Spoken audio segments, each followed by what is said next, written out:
Alright y'all, let's talk about a powerhouse. Before she was a global phenomenon, Taylor Swift was a girl with a guitar and a dream in Pennsylvania. She was born in West Riding, and her family moved to a beautiful farm in Wyomissing. Now, let's get one thing straight.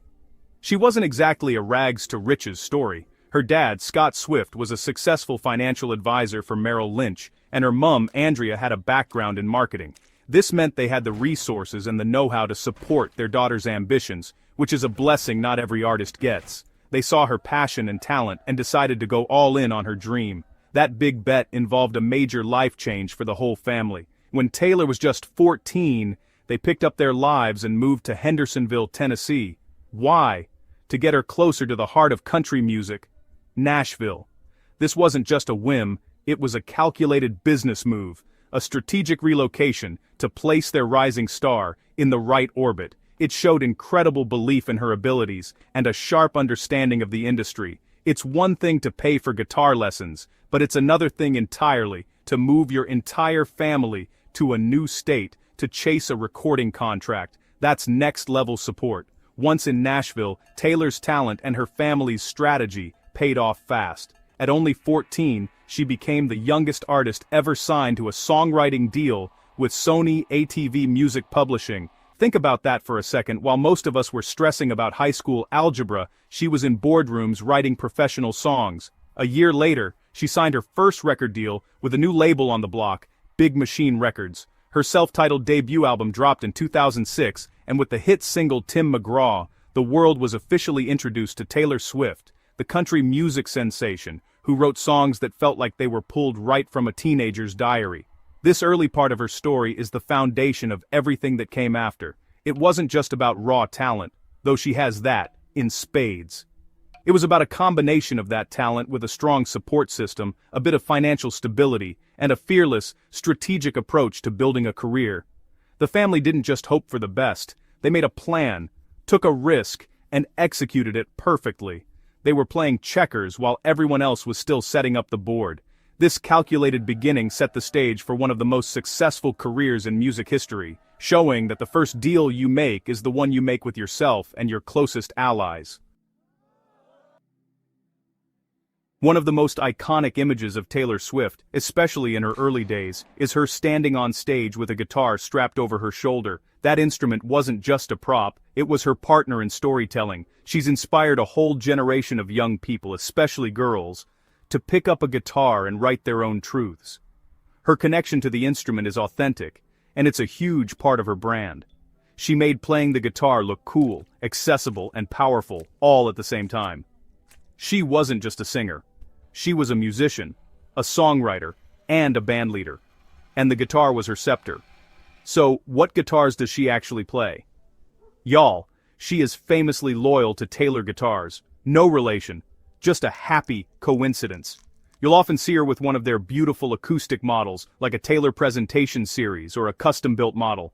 She also loves her Gibson acoustics, particularly a classic J180. For her electric moments, she's not afraid to rock a sparkly Fender Stratocaster or a Gibson Les Paul. She makes these instruments a part of her show's visual identity. The key takeaway for fans wanting to copy her sound is to focus on a bright, clear, acoustic tone. She uses simple, open chords and a capo a lot, which makes her songs really fun and easy for beginners to learn. Her influence as a role model for aspiring guitarists cannot be overstated. For decades, the image of a guitar hero was almost exclusively male. Then came Taylor. She stood on the world's biggest stages, writing and performing her own multi-platinum hits on her guitar. She showed girls that they didn't need to be a shredder playing a million notes a minute. They could just write a great song with 3 chords and the truth, and that was more than enough. She normalized the image of a young woman leading a band and owning her musical narrative, which is incredibly powerful. Because of her, countless girls have walked into music shops and asked for a guitar like Taylor's. She demystified the instrument and connected it directly to the art of songwriting. Her style is rhythmic and serves the song above all else, which is a fantastic lesson for any new player. It's not about showing off, it's about telling a story. She proved that the guitar could be a tool for emotional expression just as much as a pen and paper. In doing so, she didn't just sell records, she created a new generation of musicians who saw themselves reflected in her. Looking at Taylor Swift's album catalog is like taking a masterclass in career growth and adaptation. It all started with her country roots. Her debut, from 2006, gave us classics like Teardrops on My Guitar. Then came in 2008, which was a global explosion. With massive hits like Love Story and You Belong With Me, it won the Grammy for Album of the Year and cemented her as a crossover superstar. She followed that up with, in 2010, an album she impressively wrote entirely by herself, and in 2012, which started to flirt more heavily with pop sounds on tracks like We Are Never Ever Getting Back Together. The big shift came in 2014. This was her official, unapologetic leap into pure pop. She traded her cowboy boots for synths and delivered an album packed with unforgettable hits like Shake It Off and Blank Space. It was a massive gamble, but it paid off, earning her a second Album of the Year Grammy. After that, she explored a darker, more defiant electronic sound within 2017 before returning to a brighter, more optimistic pop vibe in 2019. Each album was a distinct era, a new chapter with its own look, feel, and sound, keeping her audience constantly engaged and guessing what she'd do next. Then, when the world shut down in 2020, she did the unexpected. She quietly dropped 2 surprise albums, and these records were a complete pivot to an indie folk alternative sound. They were introspective, beautifully written, and critically acclaimed. Went on to win her a historic 3rd Album of the Year Grammy, proving her songwriting talent transcended genre completely. Just when you thought she was settled in this new sound, she roared back with the synth-pop behemoth in 2022, which broke streaming records everywhere with its smash hit Anti-Hero. Her latest works have continued this trend of monumental success. Her 2024 album, Ib, became Spotify's most streamed album in a single day and week, an unbelievable feat. And just last year, her 2025 album swept the 2026 iHeartRadio Music Awards, with its lead single The Fate of Ophelia becoming an anthem. This journey through different musical styles shows an artist who is not afraid to evolve. She understands that to stay relevant, you can't just repeat the past. You have to redefine the future, and she does it better than almost anyone.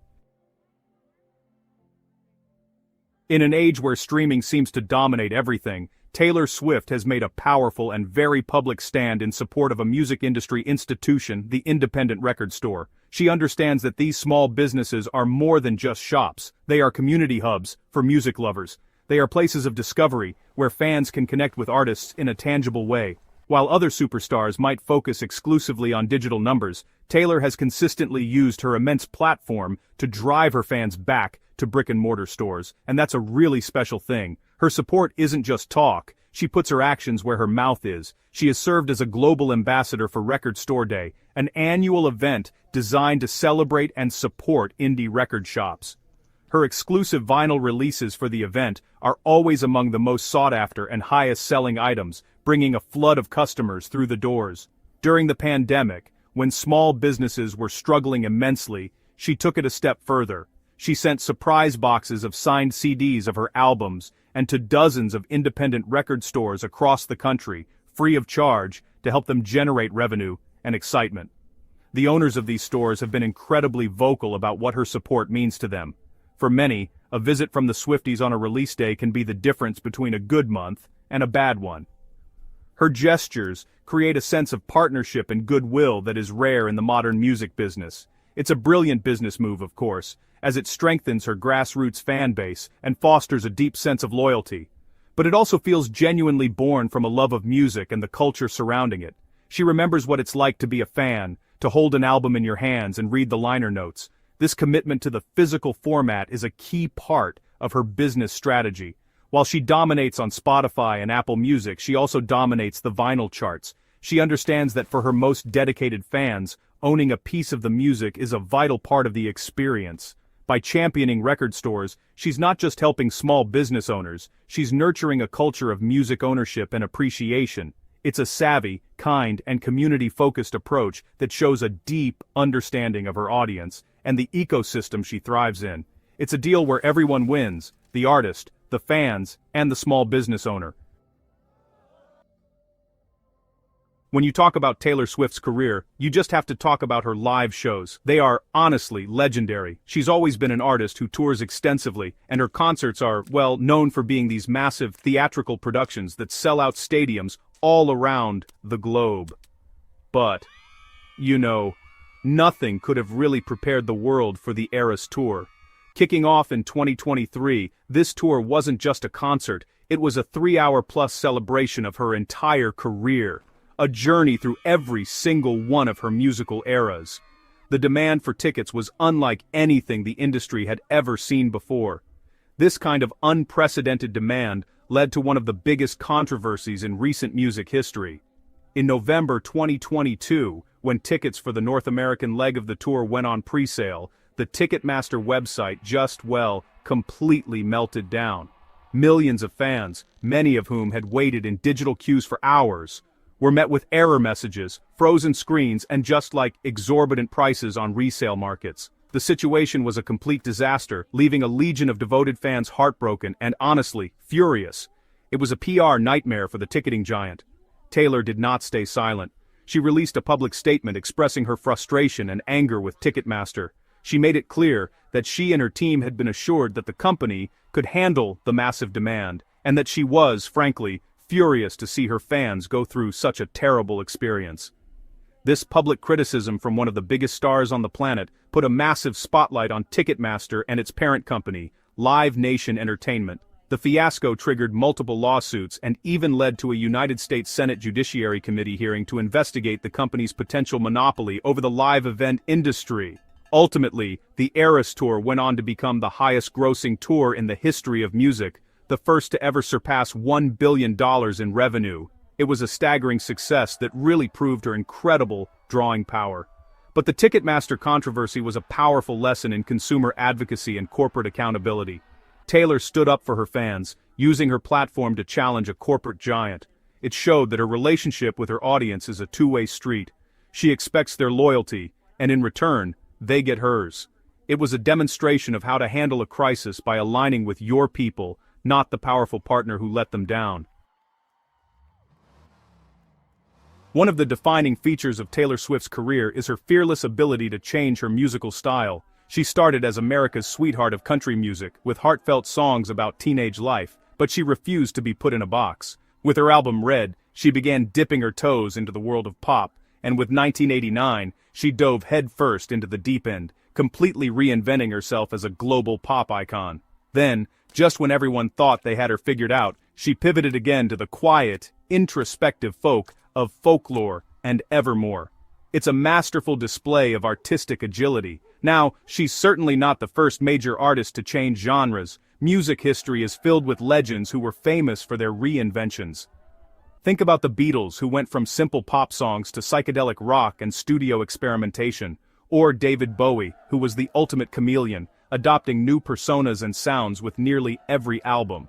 Even Madonna, the queen of pop, has constantly evolved her sound to stay current, incorporating dance, electronic, and R&B elements throughout her career.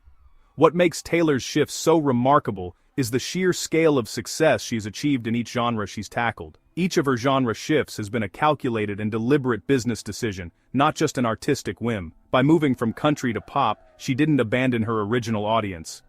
She brought them with her while also capturing a massive new global market. Her switch to indie folk during the pandemic was a stroke of genius. It perfectly matched the world's somber, reflective mood and earned her a new level of critical respect from music snobs who might have previously dismissed her as just a pop star. This ability to read the room and the world is a key part of her success. This constant evolution keeps her music fresh and prevents her from ever becoming a nostalgia act. With each new album, she offers something different, which keeps her fans excited and the media talking. It broadens her creative horizons and allows her to work with a diverse range of producers and collaborators. By refusing to stay in one lane, she has built a career that is dynamic and unpredictable. It's a lesson in long-term brand management. Don't let your past success define the limits of your future potential. Always be willing to tear up the blueprint and draw a new one. One of the most brilliant and talked about business moves of Taylor Swift's career has been her decision to re-record her first 6 albums. Y'all, this is a boss move. Here's the backstory. In 2019, her original record label, Big Machine Records, was sold to a company owned by music manager Scooter Braun for a reported $300 million. This sale included the master rights to all of her music released under that label. Taylor stated publicly that she had been trying to buy her own masters for years but was never given a fair opportunity. Essentially, the original recordings of her life's work were now owned by someone else. Instead of accepting defeat, she came up with an ingenious plan.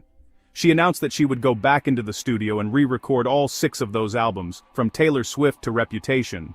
The new versions would be released as Taylor's version, and she would own these new masters completely.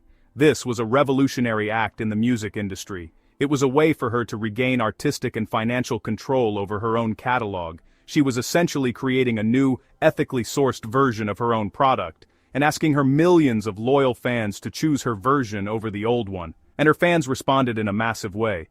The first releases, Fearless, Taylor's version, and Red, Taylor's version, were huge commercial successes, debuting at #1 on the charts. She sweetened the deal by including previously unreleased from the vault tracks with each album, songs that were written during that era but didn't make the original cut. This gave fans a powerful incentive to listen to the new versions. The move was widely praised, not just as a savvy business decision but as a powerful statement on artists' rights. It highlighted a long-standing issue in the music industry, where artists often don't own the work they create. This re-recording project was a masterstroke of deal-making. It simultaneously devalued the original masters owned by Scooter Braun's company, created a massive new revenue stream for herself, and galvanized her fan base around a cause they could believe in, supporting the artist directly. She turned a professional setback into a massive commercial and critical victory. It sent a clear message to the entire industry and to future artists. Know your worth, fight for your work, and if you can't get a seat at the table, build your own table. It's a lesson in turning a raw deal into a winning hand. For many years, Taylor Swift was famously apolitical. She avoided taking public stances on political issues, which many saw as a strategic move to maintain her wide, cross-partisan appeal. However, that all changed in 2018. She broke her silence by endorsing Democratic candidates in her home state of Tennessee, publicly criticizing Republican candidate Marsha Blackburn. This marked a significant turning point in her career, as she began to use her enormous platform to voice her political beliefs. Since then, she has become increasingly outspoken, advocating for LGBTQ+ rights and encouraging her fans to register to vote. This brings us to her dynamic with former President Donald Trump. While there is no direct personal feud, there is a clear political and ideological divide between the two figures. In 2020, Taylor directly criticized Trump on Twitter, accusing him of stoking the fires of white supremacy and racism during his presidency. Trump's response was to dismiss her, stating that he now liked her music about 25% less because of her political statements. It's a classic clash between a celebrity using their influence for political activism and a politician who demands loyalty and dislikes public criticism from cultural figures. The fascinating thing here is the question of who holds more influence, especially over a certain demographic. Taylor Swift's power is not in policy but in culture. When she posts a simple message on Instagram urging her followers to register to vote, nonpartisan organizations like Vote.org report massive, immediate spikes in registrations, particularly among young people. This soft power is something political strategists are taking very seriously. Her endorsement of Kamala Harris in 2024, where she stated a preference for calm and not chaos, was seen as a significant cultural moment. Her influence is a quiet but powerful force. This dynamic shows a different kind of art of the deal. Trump's style is often loud, confrontational, and focused on dominating the news cycle.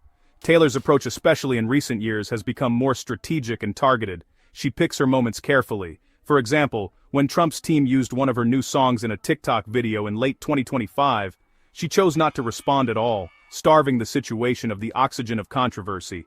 It was a show of emotional intelligence, demonstrating that sometimes the smartest move is to say nothing. It's a lesson in knowing when to engage and when to let your influence speak for itself. So, what can we learn from the incredible career of Taylor Swift? As we stand here in early 2026, she is, without a doubt, one of the most powerful and relevant figures in global culture. Her dominance on streaming platforms is absolute. On Spotify, she consistently has over 100 million monthly listeners, a mind-boggling number. Her YouTube channel boasts over 57 million subscribers and billions upon billions of views. When she releases a new album, like the tortured Poets Department or last year's The Life of a Showgirl, it doesn't just top the charts, it breaks the internet. These aren't just vanity metrics, they are indicators of a deep, active, and global fan base. Her relevance extends far beyond music. Her engagement to NFL star Travis Kelce in 2025 has made her a fixture in the world of sports, bringing a whole new audience into her orbit. She recently cleaned up at the 2026 iHeartRadio Music Awards, winning 7 awards including Artist of the Year. This isn't an artist in the twilight of her career, she is at the absolute zenith of her power and influence. She has built an empire not just on catchy songs, but on shrewd business decisions, authentic fan engagement, and a willingness to fight for what she believes in. The lesson here is about a modern version of the art of the deal. It's not just about bluster and negotiation.